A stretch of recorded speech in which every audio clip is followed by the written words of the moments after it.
अमित शाह जी आप खुद बताते हैं कि हमारे प्रधानमंत्री जी जुमला बोले थे, तो उसको जुमलाबाज कह दिया गया, तो इसमें क्या गलत है? वोट चोर सर। वोट चोर भी कहना, देखिए आरोप लगा देना बहुत आसान होता है और आरोप लगा देने से कोई व्यक्ति जो है अपराधी नहीं हो जाता है। लगातार एफआईआर हो रहा है, क्या लग रहा है कि भाजपा सरकार तेजस्वी से डर गई है? बिल्कुल, ये देश ऐसा है जो गरीबों की लड़ाई लड़ेगा उसको पर अमीर वर्ग के लोग तरह तरह के प्रताड़ना करते हैं और इससे घबराने की जरूरत नहीं है। तेजस्वी तो कहते भी हैं कि हमारा जो जन्म ही जेल में हुआ है, हमारे जो ईश्वर हैं। बिल्कुल, जेल से डरने की जरूरत ही नहीं है। नेल्सन मंडेला 27 बरस जेल में रहे, वो हीरो बन करके निकला। क्या तेजस्वी यादव की जो है मुश्किलें बढ़ेंगी? लगातार 3 जगह पे एफआईआर। कोई मुश्किल नहीं होता, ये सब छोटा मोटा केस है, बेलेबल ऑफेंस होता है और इसमें तुरंत बेल हो जाता है। वोट चोरी के खिलाफ हम अगर अभियान चलाए हुए हैं कि हमारी जितने भी सपोर्टर हैं, हमारे जनता हैं, सब अपना नाम जुड़वाए, तो इसमें कहीं से कोई गलती नहीं है। महाराष्ट्र यूपी के बाद अब दिल्ली में जो है तेजस्वी यादव पे एफआईआर दर्ज हुआ है। उन्होंने पीएम मोदी को जो है जुमलों की दुकान, वोट चोर जैसे शब्दों का इस्तेमाल किया था, जिसको लेकर लगातार उन पे एफआईआर हो रहा है। इन्हीं सब मुद्दों पे बातचीत करने के लिए हमारे साथ पटना हाई कोर्ट के जाने माने वकील अरुण कुशवाहा जी हैं। सर, बहुत बहुत स्वागत है आपका। Thank you. देखिए, आपके चैनल के माध्यम से हम बतलाना चाहते हैं कि आरोप लगा देना बहुत आसान होता है, लेकिन उस आरोप को साबित करना बड़ा मुश्किल होता है और आरोप लगा देने से कोई व्यक्ति जो है अपराधी नहीं हो जाता है। जब तक उसका ट्रायल नहीं होता है, जब तक उसका कोर्ट में ट्रायल नहीं होता है, गवाही नहीं होती है, एविडेंस नहीं दिया जाता है, तब तक वो आरोप किसी पर भी लगाया जा सकता है। अब सिंपल सा ये जो चुनावी कैंपेन में खुद अमित शाह ने कहा था कि ये सब तो जो 15 लाख रुपया हर आदमी को देने की जो बात हुई थी, नरेंद्र मोदी हर सभा में कहते थे कि हम स्विस बैंक से जो चोरी का पैसा है, भारत के लोग जो जमा किए हैं काला धन स्विस बैंक में, हम वहाँ से एक एक पैसा ले आएंगे और हर व्यक्ति के पैकेट में 15 लाख तो कम से कम हम जमा कर देंगे। ये बोला था नरेंद्र मोदी ने चुनाव में। और बाद में अमित शाह ने कहा था कि अरे वो तो चुनाव में जुमला बोला जाता है, वो जुमला था।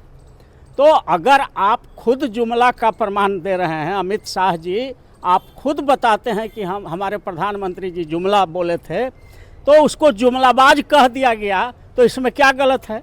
आपने खुद कहा था कि वो जुमला था। तो अब जो फिर वादा कर रहे हैं या जो आप जनता को आश्वासन दे रहे हैं, तो हो सकता है उसी तरह जुमला हो, तो इसलिए जुमलेबाज नेता कहना कोई अपराध नहीं है। वोट चोर सर। वोट चोर भी कहना, देखिए पूरा देश में हंगामा हो रहा है कि ईवीएम को हटाया जाना चाहिए।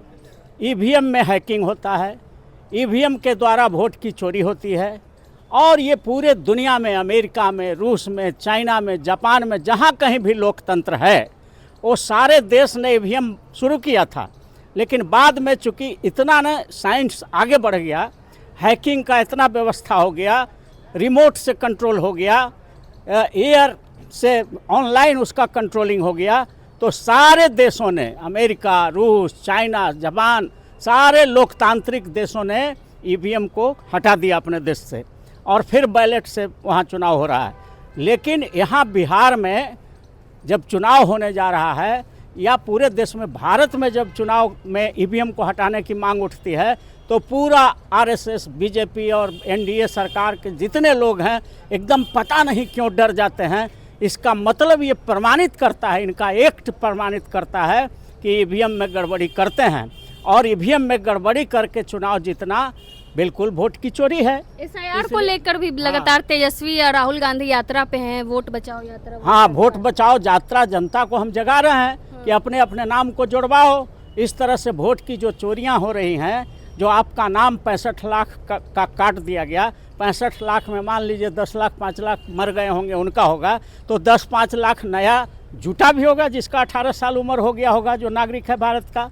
तो 65 लाख को आपने हटा दिया और सब जगह जब आपने टांग दिया है, बीएलओ ऑफिस में, ब्लॉक में, चुनाव आयोग के ऑफिस में, तो अगर हम अपनी जनता को जगा रहे हैं और घूम करके वोट चोरी के खिलाफ हम अगर अभियान चलाए हुए हैं कि हमारी जितने भी सपोर्टर हैं, हमारे जनता हैं, सब अपना नाम जुड़वाए, तो इसमें कहीं से कोई गलती नहीं है। लगातार एफआईआर हो रहा है, क्या लग रहा है कि भाजपा सरकार तेजस्वी से डर गई है? बिल्कुल वही बिल्कुल डर बना हुआ है, और इस बार तो डर उनका जायज़ है, क्योंकि इतना न एंटी इनकम्बेंसी है।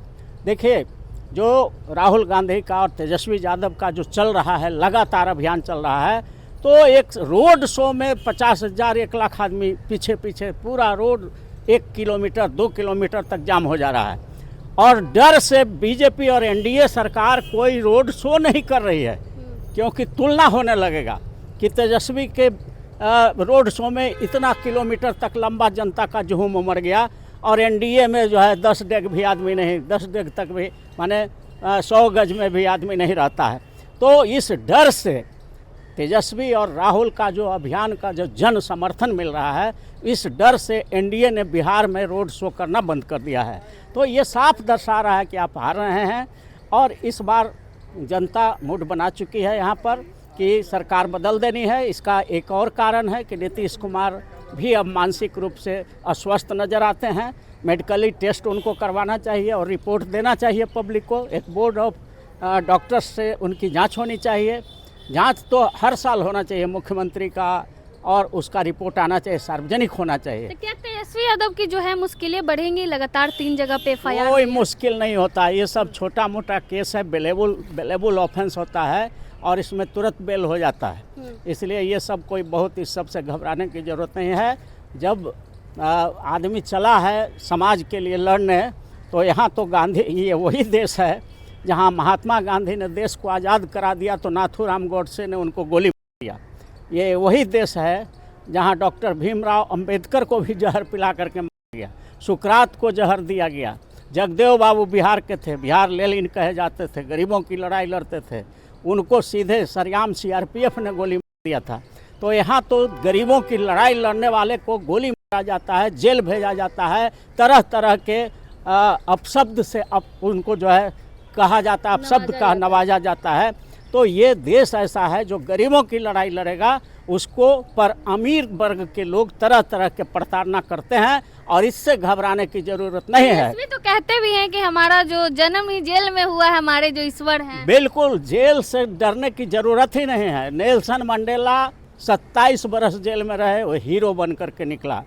मार्क्स का लीजिए, लेनिन का लीजिए, अब्राहम लिंकन अमेरिका में, रूस में मार्क्स और लेनिन, ये सब गरीबों की लड़ाई लड़ता था। भारत में डॉक्टर भीमराव अंबेडकर, भारत में बिहार लेनिन अमर शहीद जगदेव प्रसाद, ठीक उसी कैटेगरी में हमारे लालू प्रसाद जी और ये तेजस्वी यादव जी अगर गरीबों की लड़ाई लड़ रहे हैं, और ये छोटा मोटा, इससे घबराने की ज़रूरत नहीं है। सब बेलेबल सेक्शन है, इसमें कहीं भी कोई परेशानी होने वाली नहीं है। लेकिन आखिरी सवाल रहेगा सर, एक तरफ संसद में एक कानून पेश किया जा रहा है अमित शाह के द्वारा कि 30 दिनों तक अगर बेल नहीं मिलता है, चाहे सीएम हो या कोई मंत्री हो, तो उनको जो है इस्तीफा देना पड़ सकता है। तो क्या लग रहा है, कानून इसीलिए लाया जा रहा है? ये कानून बिल्कुल असंवैधानिक है, तानाशाही है, देश से लोकतंत्र को ख़त्म करने वाला कानून है। अब सवाल करिएगा कि क्यों, ऐसा क्यों बोल रहे हैं, कैसे कानून तानाशाही हो गया?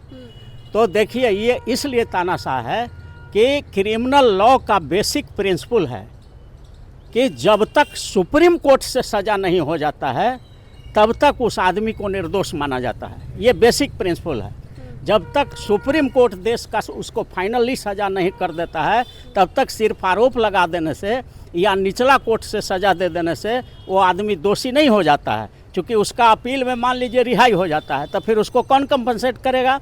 तो ये तुगलकी फरमान है, ये बिल्कुल जो है अनडेमोक्रेटिक फरमान है, और ये संविधान के खिलाफ भी है। इसलिए ऐसे कानून अगर पारित भी हो जाएगा पार्लियामेंट से, तो सुप्रीम कोर्ट में अगर उसको चैलेंज किया जाएगा तो असंवैधानिक डिक्लेयर हो जाएगा। क्योंकि जब आप शुरू में कैसे सज़ा दे दीजिएगा? कोई आरोप लगा दिया और आरोप में 1 महीना पुलिस आपकी बंद कर दिया किसी को, तो आप उसको पद से हटा दीजिएगा, अपील में फिर उसका रिहाई हो जाएगा, तो उसका कौन कंपनसेशन देगा? इसलिए इस कानून को हम लोग ये मांग करते हैं भारत के राष्ट्रपति से, प्रधानमंत्री से, चीफ जस्टिस ऑफ इंडिया से कि ये जो काला कानून लाया जा रहा है ये बिल्कुल संविधान के खिलाफ है। ये आप एक व्यवस्था कर दीजिए कि जब तक सुप्रीम कोर्ट से किसी अपराधी को फाइनली सज़ा अपील में नहीं हो जाता है तब तक उसको निर्दोष माना जाता है। ये परंपरा है और यही बेसिक प्रिंसिपल है क्रिमिनल लॉ का। तो जब तक सुप्रीम कोर्ट से नहीं सजा होता है तब तक उसको जो है आप किसी पद से नहीं हटा सकते हैं, किसी भी तरह का उस पर आप दोषारोपण करके और उसको सज़ा नहीं दे सकते। इसलिए ये गलत कानून आ रहा है, इसका पूरे देश में मुखालफत होगा और ख़ास करके वकील समाज इसका पुरजोर विरोध करेगी। बहुत बहुत धन्यवाद। हमारे साथ अरुण कुशवाहा जी थे, आपने सुना इन्होंने क्या कुछ कहा। बाकी पूरे मामले को लेकर आप क्या कुछ सोचते हैं, अपनी राय कमेंट बॉक्स में जरूर दें। धन्यवाद।